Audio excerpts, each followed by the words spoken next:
Hey guys, what is up and welcome to a new League of Legends video. First things first, what do you guys think about that intro? I'm thinking about using it once again, but I'm not 100% sure, so I want your opinion. And secondly, and probably the main thing of this video, let's talk about Ezreal. So unfortunately for me, and probably a lot of you guys as well, assassins in this current meta, which is the tank meta and the Cinderhulk meta, are really not super strong because they have difficulties killing the super beefy tanks. I mean, there are definitely certain assassins you can play, and you can probably get away under certain circumstances as well, but for the most part, it is a lot more difficult. So with that being said, I am trying to find some new champions to play in the mid lane, ones that I feel personally that I enjoy playing, and ones I also feel like I can do really well with and carry my games. And the last comes Ezreal mid. Now, Ezreal has always been a champion that I have somewhat enjoyed because I just simply enjoy this spellcaster ADC type playstyle, which is also why I absolutely love playing Lucian. And luckily for me, I have been having quite the success with Ezreal mid, being able to scale superbly into late game, playing the laning phase actually quite well, even though his laning phase isn't among the best, and overall just having a huge impact on the game the way a mid laner should. So throughout this video, like my other videos, I will be going through the pros, the cons, the item build, my runes, and my masteries. And then I want you guys to go and test this out for yourself in a normal or a ranked game, and then let me know how you do. So let's get into the pros of Ezreal mid. The first thing that I like is the fact that he's a very safe laner, and it's just simply a farm fest for the first several minutes of the game. You will have to get used to the fact that you're not going to be dueling your opponent very often unless your opponent just happens to have a weaker laning phase than you do. But keep in mind that when I say weak laning phase, I'm simply talking about the fact that you're not going to be probably killing your opponent 1v1 for the majority of the laning phase. But on the flip side, you're very good at farming because worst comes to worst, you can just use your Q to last hit. And he's very safe because his E is able to cover a large majority of the distance in the mid lane, so if a jungler were to come in for the gank,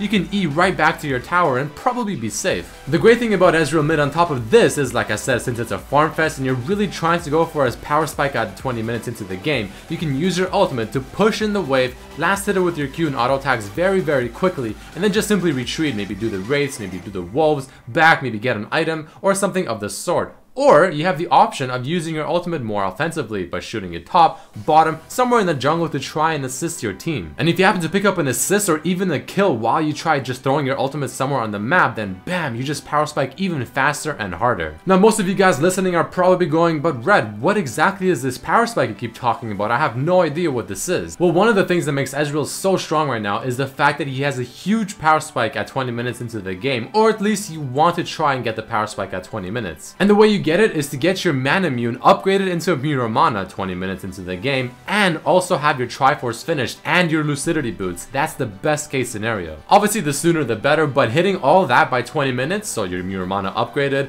your boots of Lucidity, and your Triforce all finished and ready to go 20 minutes into the game, I promise you your Qs with the Murtagh active will do almost half HP to their squishies. Another great thing I like about Ezreal mid is the fact that I feel very safe knowing that the longer the game goes on, the stronger I'll become. He doesn't really get outscaled too hard, and he doesn't really fall off either. He just gets stronger and stronger and stronger. And Ezreal, just as a champion, has a lot of great poke with your Qs, even your Ws, your ultimates, having your ultimate pretty low on cooldown thanks to your Q constantly reducing its cooldown. Like I said, the Murtagh damage plus your Q is absolutely ridiculous. He scales very well. He's hard to catch because you're playing quite safe again, chilling in the back, throwing your long range abilities, your Q, your ultimate, and then eating away whenever you have to. And overall, I look at him kind of as a ticking time bomb, where if you let him get that power spike at 20 minutes into the game, he will be a complete monster. And even if you don't, even if he gets it a bit later, let's say 24, maybe 25 minutes, he'll still be quite strong and scale quite well. But like any champion with positives, there must be negatives, and there are quite a few with Ezreal. The first one, like I said, weak laning phase that can be abused by strong laners, like a Zed, like a LeBlanc, like a Cassiopeia. So what you have to do is somewhat give up CS whenever you have to,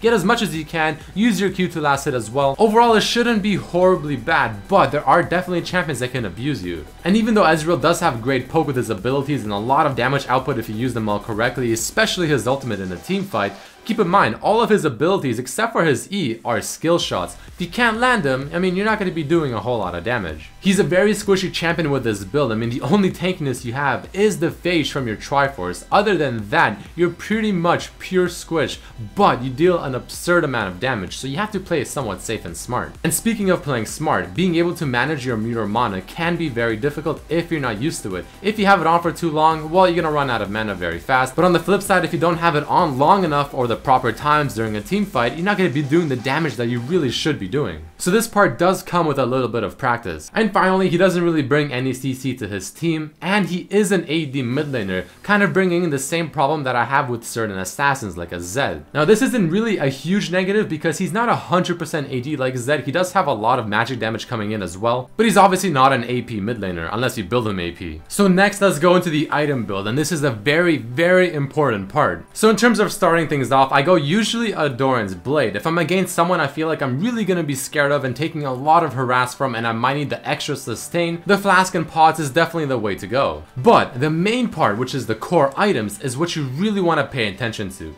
The first thing I usually want to do is get the Tear of the Goddess ASAP. Now if I'm farming well and the laning phase is not super difficult, I try to stay as long as I can, and if I can wait until I have enough gold to get the mana immune instantly on the first buy, I do that. If not that, I try to at least get the pickaxe and the Tear of the Goddess, and if not that, then at least you want to get the Tear of the Goddess on the first back. The reason is because you want to stack the Tear up as fast as possible. And right after that, I go straight into the Triforce, usually getting the Sheen first, followed by the Phage and then the Zeal, finish up the Triforce, and then finish up the Lucidity Boots as well. And those are your 3 main items. And like I said, if you can get those first 3 items with the mana immune upgraded into the Muramana by about 20 minutes into the game, you're doing pretty good. As a small tip, don't forget, while you're in base and running back to your laning phase, spam your Q whenever you can to constantly get the tier stacking. You really cannot have too much downtime. The Last Whisper is a nice and quite obvious touch that you really want to put into this build, and then after that, to finish things off, I usually like the Bloodthirster because you get nice lifesteal from your Q, gives you the extra sustain that you very desperately need,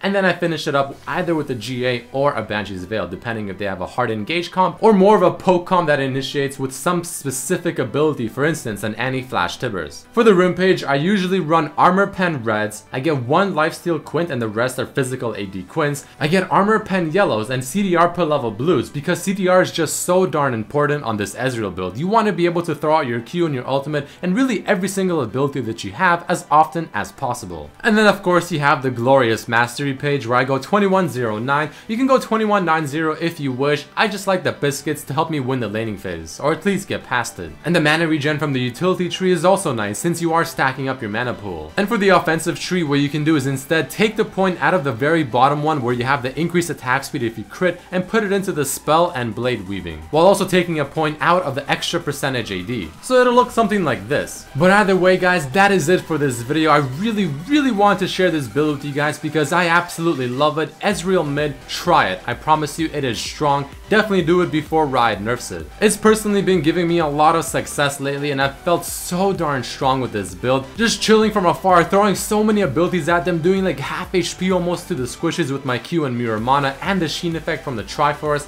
and just feeling like a true powerhouse monster. Give it a go guys, tell me how you do in the comments below. Also, if you liked the video, don't forget to please throw in a like, share it with your friends, and also I really hope to see you guys for the next video. Peace!